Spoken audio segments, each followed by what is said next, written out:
Do not take life's experiences too seriously. Above all, do not let them hurt you, for in reality they are nothing but dream experiences.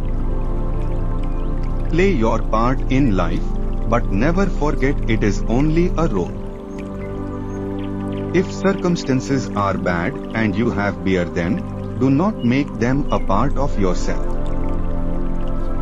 What you lose in the world will not be a loss to your soul. Trust in God and destroy fear, which paralyzes all efforts to succeed and attracts the very thing you fear. All nature will commune with you when you are in tune with God. Realization of this truth will make you master of your destiny.